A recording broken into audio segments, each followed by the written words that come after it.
Well, the official behind a report reviewing the security of Canada's 2021 elections as a public inquiry into the issue should be on the table. CTV's Mike LeCouture joins us now live from the nation's capital with more on this story. So, Mike, this issue of calling a public inquiry might not be the top of the Prime Minister's agenda, but the opposition parties might try to put it there. Yeah, and it's interesting because we heard from Jagmeet Singh, the leader of the NDP, this weekend. He was on a radio interview, and he had said that he won't rule out making this part of that supply and confidence agreement with the Liberal government, or at least trying to sort of slip it in there in some way. And I say slip it in.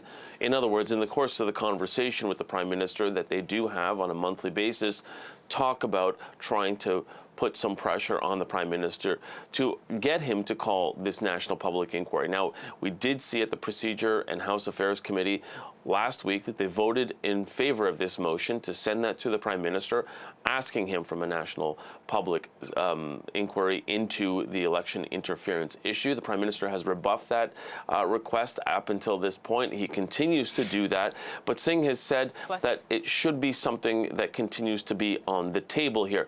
Interesting, though, the Prime Minister has talked about how this type of thing should be continued to study at the National Security and Intelligence Committee of Parliamentarians. This is a group of parliamentarians on the Hill here that actually has this top secret security clearance, and they can look into CSIS and other type of intelligence.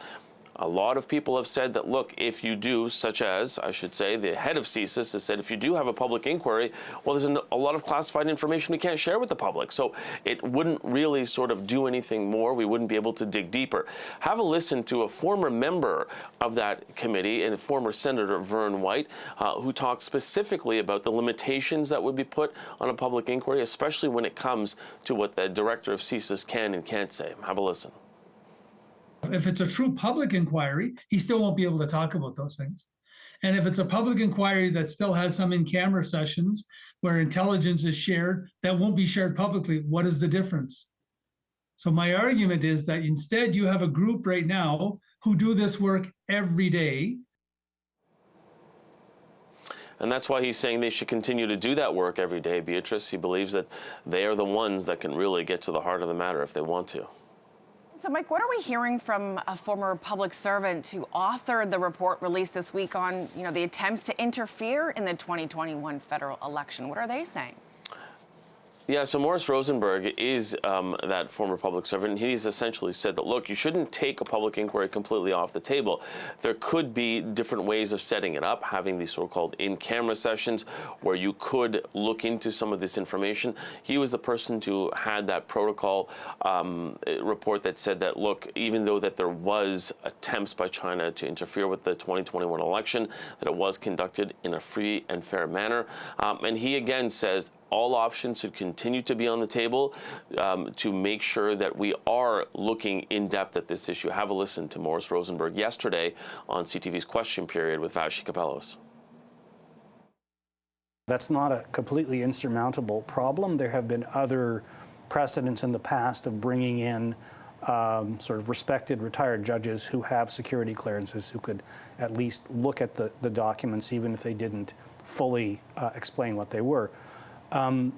So, it's an option that I think needs to be on the table, but I would also say that it's important to think through what is the scope of the public inquiry.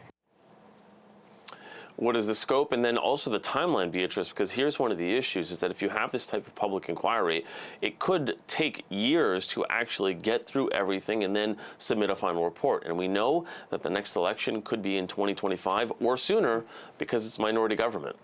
And we know how slowly things often move in politics. CTV's Mike LeCouture, thanks so much for your time.